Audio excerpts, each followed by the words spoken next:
Okay, this week I am going to talk to someone who feels like an old friend. His name is Julien Bayle, and he was actually interviewed in podcast number 17. So now here we are at number 111, and I wanted to catch up with him. Now he and I have actually interacted since that podcast. I interviewed him for the Cycling 74 website as kind of an artist focus. And one of the things that came up as part of that is that since I had talked to him in the podcast, he had been in the middle of some massive changes in how he does his work and some of his perspectives on work. And so I wanted to touch base with Julien again, talk a little bit about his current performance practice, some of the things that he sees for the future, and in particular, some of the modular concepts that he's got kind of rattling around in his head. So with that, let's say hello to Julien Bayle. Julien, how are you today? Hello, I'm fine. Thank you so quite much. busy, but yeah. Thank you so much for this kind of a early in the day podcast for me. I know it's kind of in the middle of a busy time for you, but thanks a lot for taking the time for a chat. Yeah, let's start off by talking a little bit about what your performance and installation work has been recently. Tell me a little bit about some of the work you've been doing. So I designed a live performance named Alpha.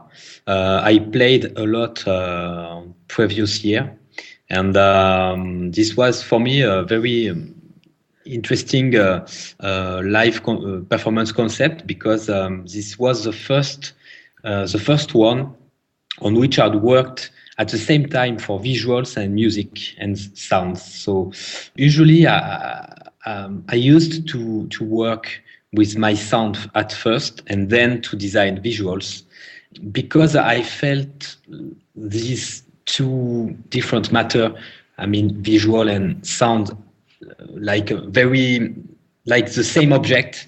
I wanted to design and to build the performance with them at the same time, at the creation time. Sure. It was quite interesting to work like that because I think Alpha was still is a very, I could say, dense matter.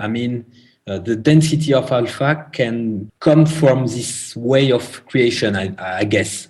So this is I really enjoy to perform it a lot of time from Electra Festival to I played it about 10 times. I also showed some work in London, more related to my ways of visualizing sound by using different visuals. So yeah. Sure. Now, when you're performing and doing both sound and visuals in performance, are you actually doing live sound creation at the same time that you're doing visual creation, or is some of it pre-rendered, or give me a little more info about how you're actually working? I could say I designed a visual system able to analyze the audio signals in real time. So I didn't want to use any piece of footages or video samples. So everything is rendered at real time. So I'm using Jitter for that. Max 7 for that. My system is building some strange, I would say, abstract structures, and everything is rendered in real time, depending on the audio signals generated at the moment. So no, I don't use any pre-rendered stuff. This is a very simple system, but with a lot of, I would say, input to control it, and I can really change it a lot. In the visually speaking, everything is generated at real time, so it gives also to me a way to introduce chance and random stuff. This is like a constrained chance, if you know what I mean. Right. Yeah. I had some decisions where while I was designing it, but I wanted to let some room to evolve as it would like to evolve. Sure. It is like a partner. I mean, I would say like a band. I mean, Right, right. Now, one of the things you use a very interesting phrase about um, developing your performance system, and that is you talk about designing, and that kind of implies some interesting things. It means that you're thinking more than just programming or developing. You're actually, when you talk about designing a performance system, it really does seem like there's more artistic intent than just technology. Can you talk a little bit more about what that looks like? What do you go through when you're designing a performance system? I had some pictures in mind related to, I would say, maybe architecture, basic plans, map of related to architecture, like building maps or something like that. And it gives me some, I would say, some ideas about how I could design a system able to each time to build a new structure, even impossible structures, like we can see in alpha. I was interested by having a set of points, I would say, and with the same this basic set of points, how could I draw lines between them on different ways? At some points, I can use a basic set of points, and I can draw lines between them, distort lines, change coordinates, or the way of my coordinates are interpreted. This is all about technology. I know when Right. I talk about that, but I had the idea of generating a lot of maps and a lot of the word in French is plans, like building plans, and I'm quite, I would say, influenced by brutalist architecture and Okay. like Le Corbusier and architects like that.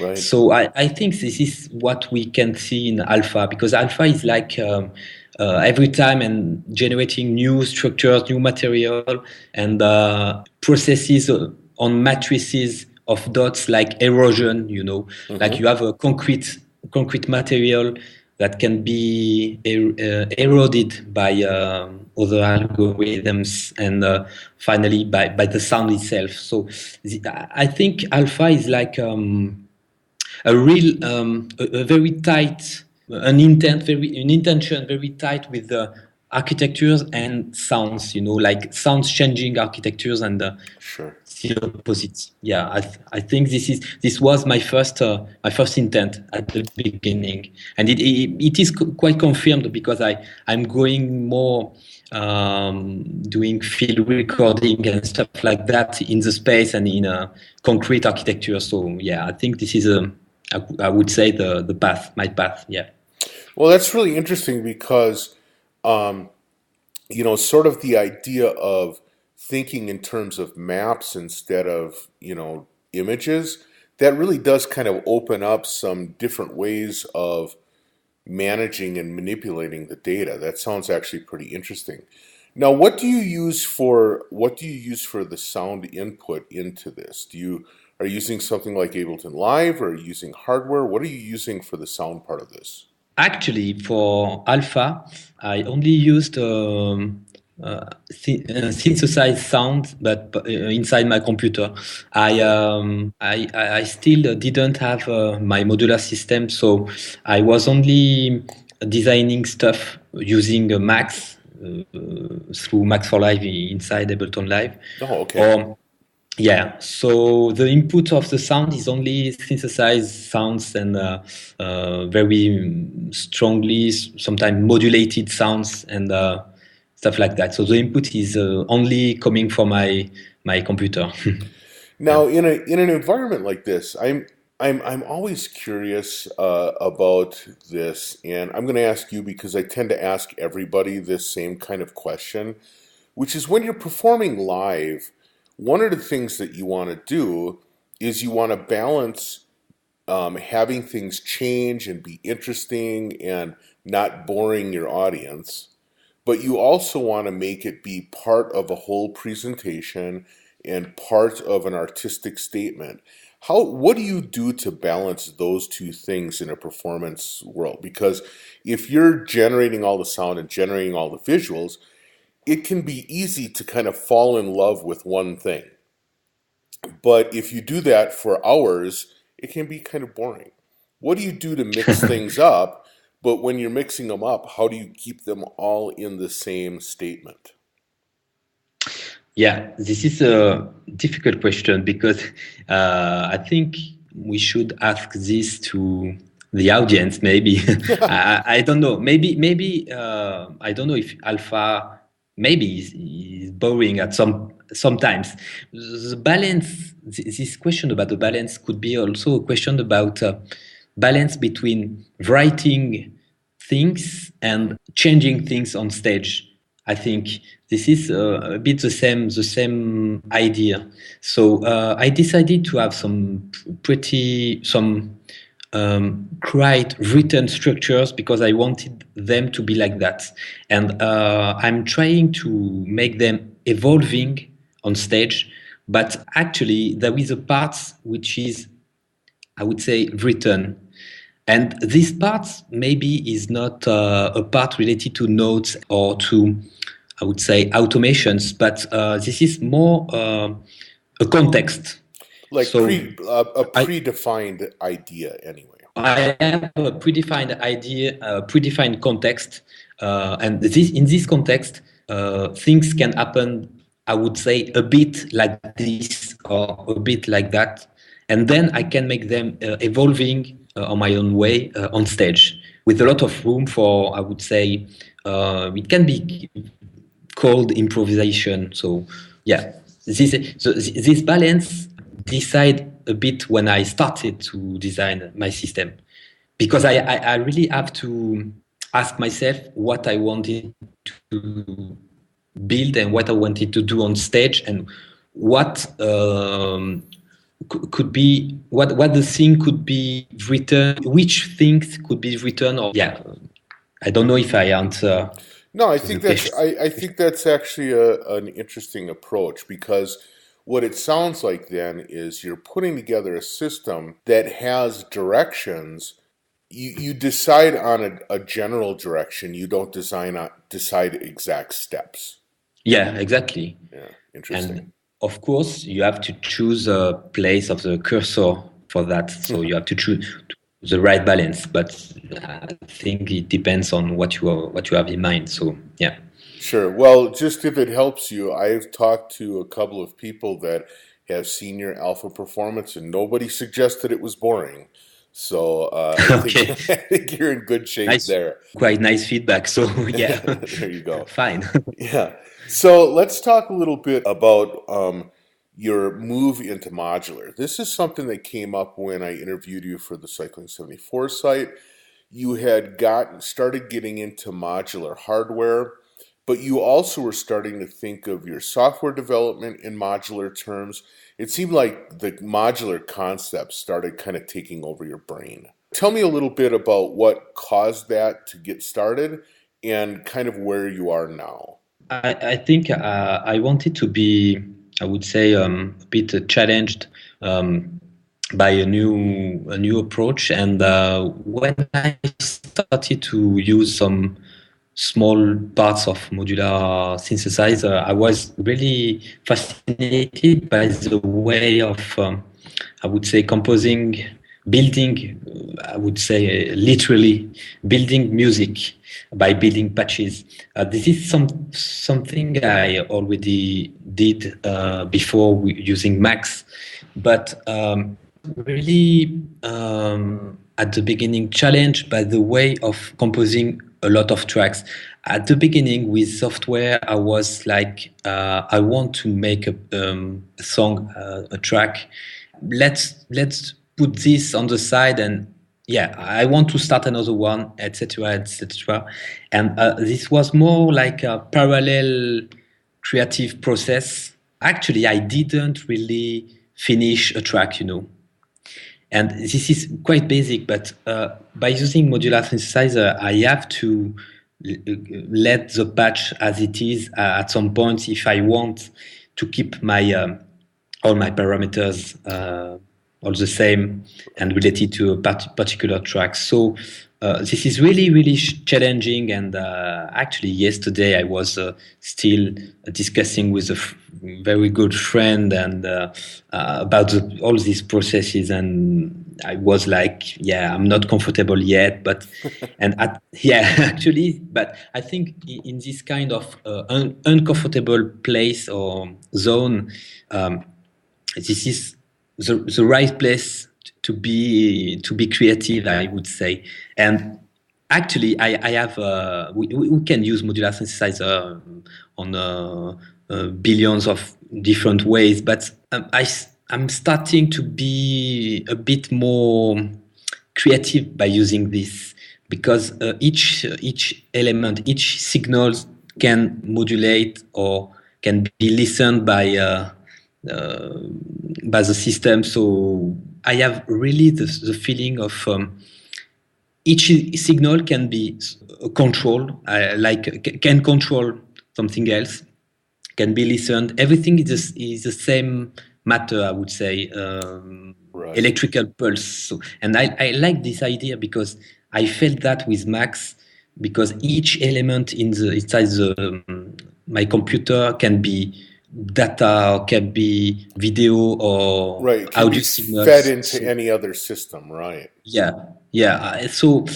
I would say I didn't even talk about the sound of the modular synthesizer. I really like this sound. Sometimes it is very, very, I would say, not perfect in the sense of I would say noise level and stuff like that. But I think my system have really its own soul, Right. So I really like to start the day patching by doing something with my modular synthesizer, starting a patch and letting it evolving all the day, I would say. It already happened. I started a patch in the morning, working on something else and trying to see and to listen to it evolving all the day, with and I think this is really, really interesting to see it like a real system you can disturb, you can change, and you can, yeah, maybe with its own life, It is a bit. Yeah, it is very, very interesting. I'm still not comfortable to record it and to use it with to sample it and use it after with Ableton Live, but I start to have some elements, some ideas about how I will do that in a close future. So this is good. Sure. In a way, two of the things you talk about are almost in competition. On one hand, you talk about really liking the way that the system and a patch will evolve over the course of a day. And some of that is because you can set up a lot of modulations and it'll just constantly be changing. But also some of that is because the analog circuitry in a modular system will just sort of change over the course of time as well. Oscillators will go out of tune, or envelopes, as things heat up, envelopes might start reacting differently or whatever. So that's kind of one interesting angle of modular, but it also runs in opposition to the idea of, setting up a patch and then turning the system off and coming the next day and having the patch sound the same. Yeah. So there's sort of like, you talked before in visuals about kind of like, a degrading or a what was the word you use? Yeah, an Erosion. erosion of the visuals. It seems like the modular, because of its analog circuitry, has a certain amount of erosion built into it as well. Yeah, maybe this is I would say similarity I didn't even know myself. So yeah, Well, there you go. maybe I'm still like like when I was working only with computer, And sometimes I'd like to have a lot of memory inside my modular system in order to recall parameters and stuff like that. I started by drawing. I think we are a lot of people doing that, drawing patches or maybe making pictures. But I would say I don't want to be able now. I don't want to be able to recall a patch. Right. So when I work with one day maybe with a patch, I want to record the sound, say that day or maybe the day after. And as you said very well, the sound could be the same, but not each time. Right. So, but I like this way of creating because it brings me further in my own creation. Before having that these machines in my studio, I was like, yeah, I want to control everything. I want to control a lot of parameters, and I didn't really feel comfortable because we cannot, even if we want to do that, we cannot control each parameter. Right. So I was like, I want to design not composing a track. I want to design a system able to yeah, maybe to react, to make a lot of track. But now I'm more, I would say, more focused on the track itself. So if I decide to compose a track, by composing, I would say it can be everything.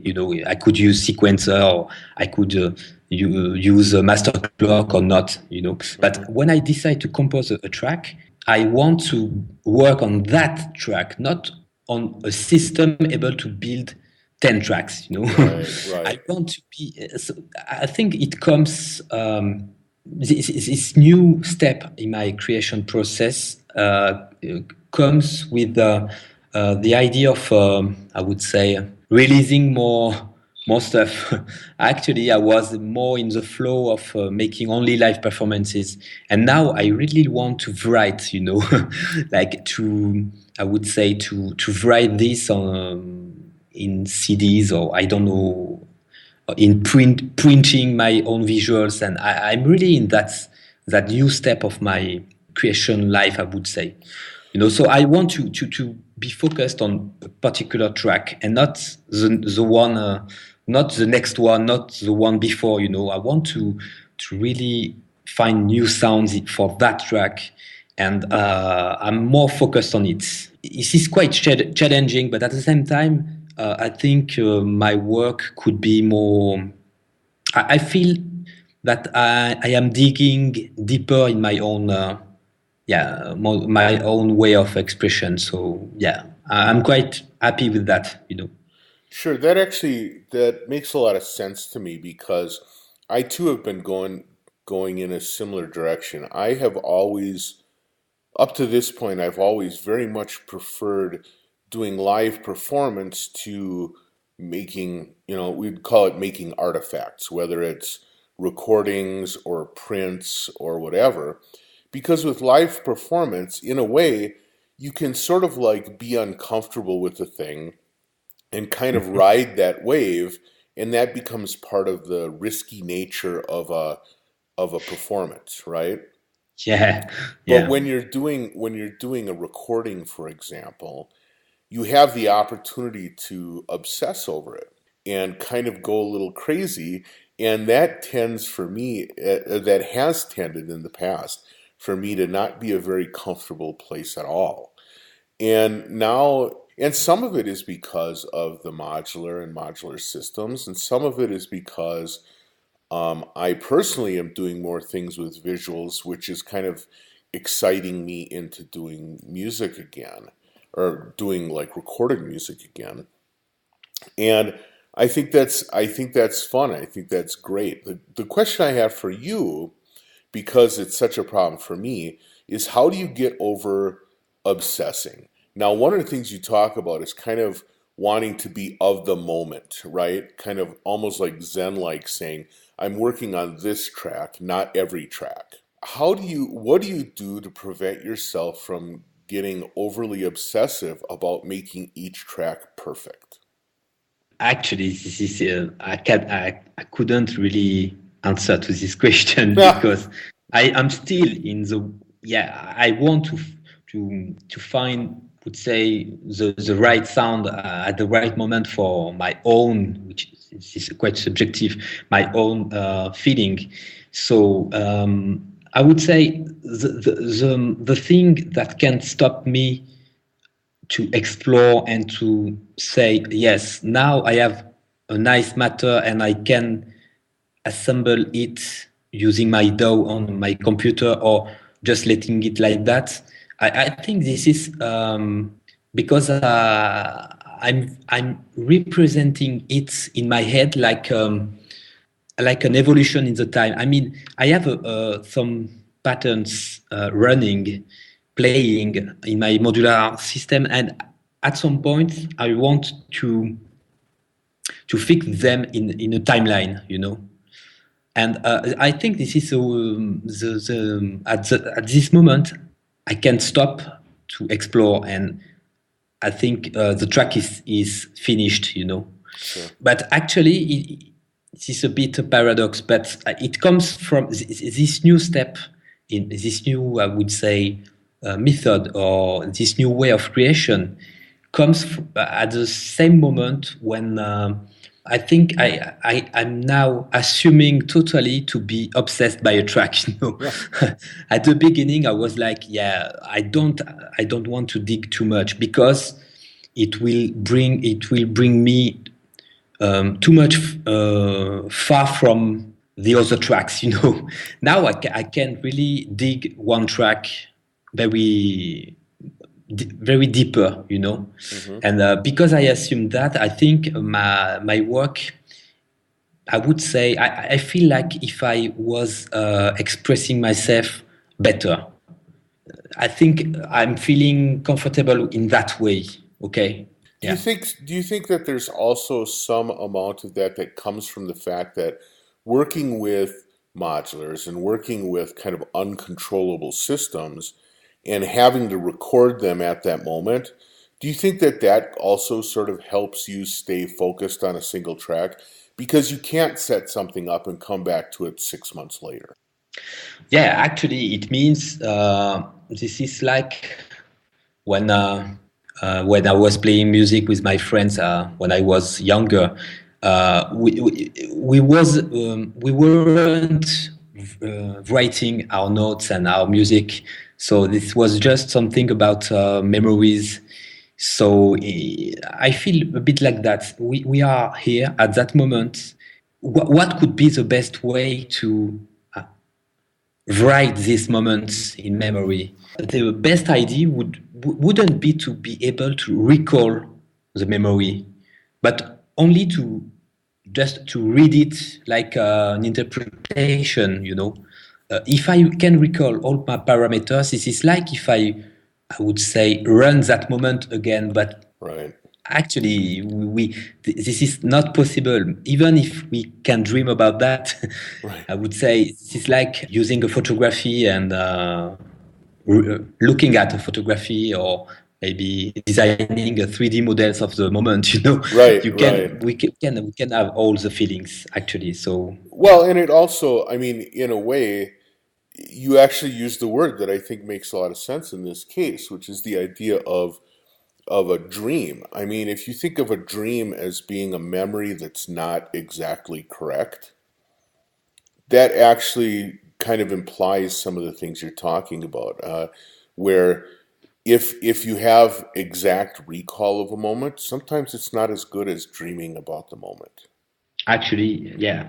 So I want to talk about where you're going. One of the things I've always enjoyed about talking with you is that you, in addition to the work that you're doing now, you always seem to be casting out into the future, kind of planning what the next things that you're going to work on are. And I always like kind of picking your brain to see where you're going. What do you have planned for the future? What kind of projects are you working on for the future? Actually, I have, I would say, two or three main projects. I'm working on a project related to the sound spread it in spaces.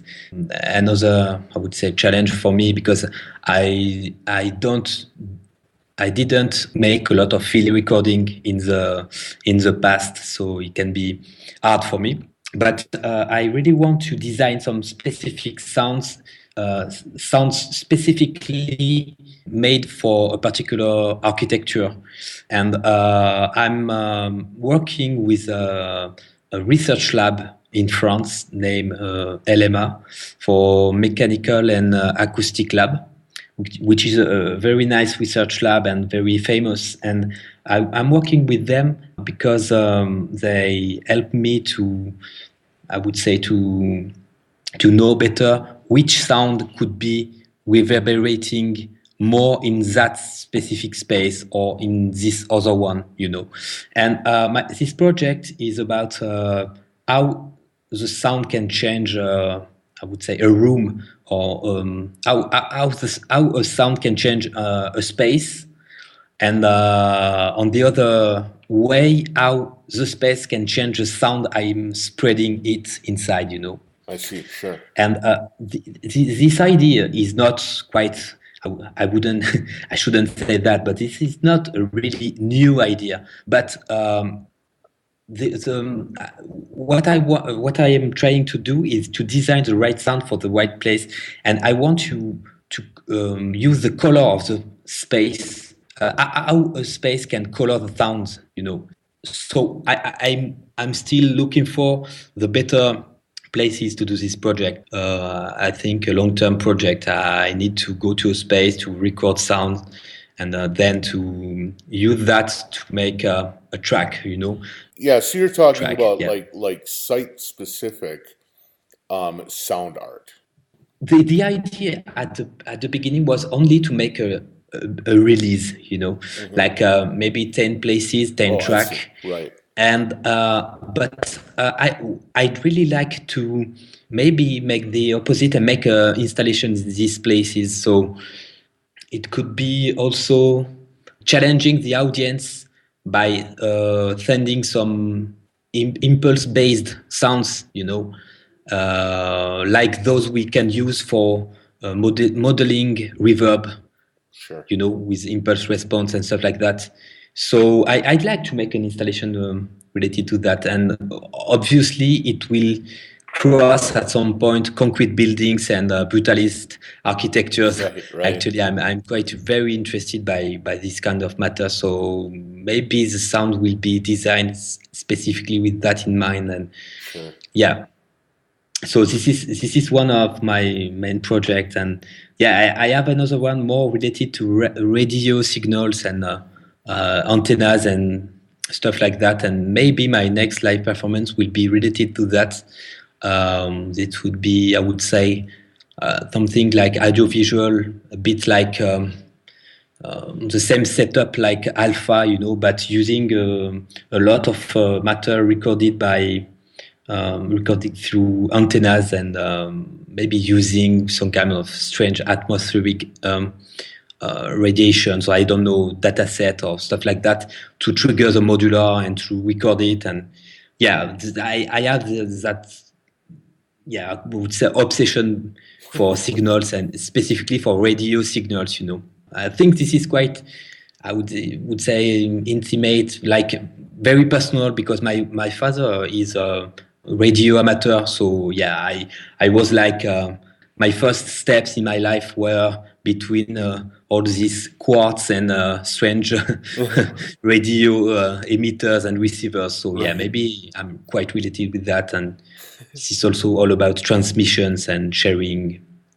I would say, signals. So yeah, I'm quite interested by that. I think we can do a lot of work with that on a very low level and physically speaking. We can listen impulsion, interference, and trying to scale up even failure on the wire. You know, I'm quite interested by that. Yeah.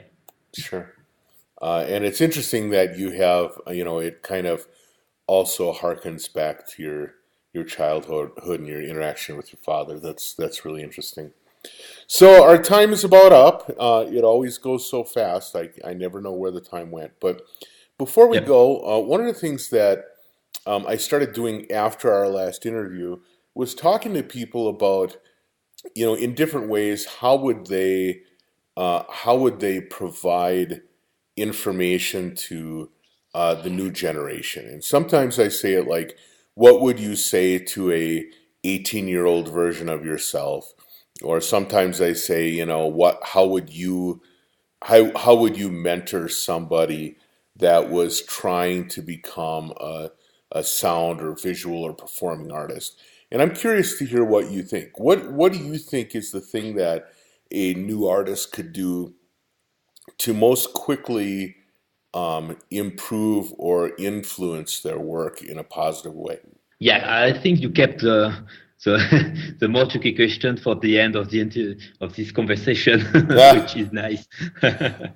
Yeah, but I would say I was talking about with a friend a bit before today about exploration and exploring new, I would say, new fields. What I was saying to my students at the art school here when I was teaching was about they don't have to be, we don't have to be afraid of exploring new fields because sometimes I can hear a lot of people saying, yeah, when you are exploring a new field, you have to know everything about that field, and we have to be like expert before exploring.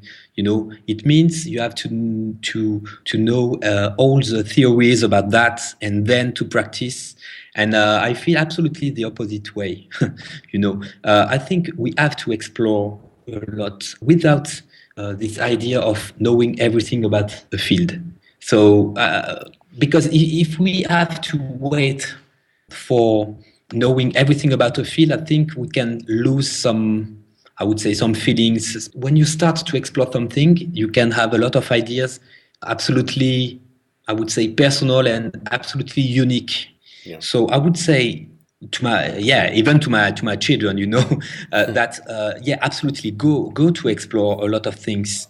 Then if you want to dig further in theory or stuff like that, you can read a lot, and you can find some authors who wrote about that.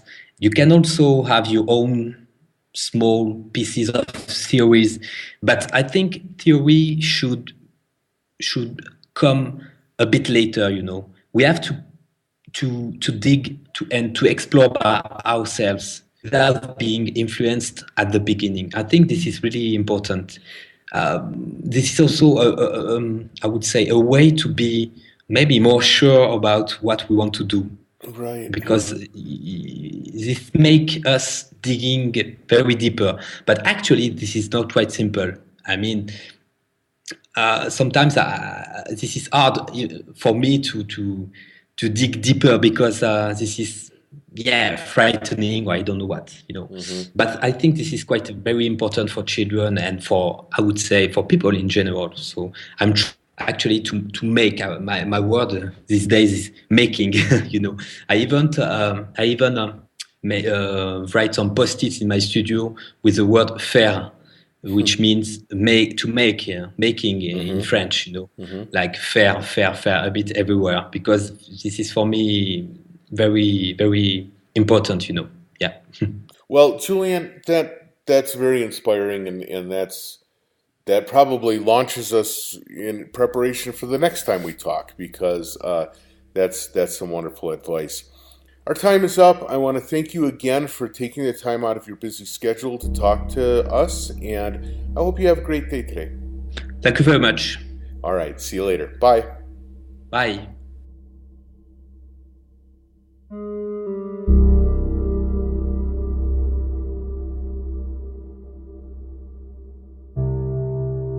Okay, I want to thank Julian for the great discussion. He's always got some great insights on working on new stuff and how you take ideas and turn them into artistic work. So it's always great fun to talk to him. I want to thank you, the listeners, for hanging out, listening to my stuff. giving me the comments when you do, giving me the props on iTunes. It's been very helpful. And with that, I want to hang it up for the week. I'll catch you next time around. Thanks a lot. Bye.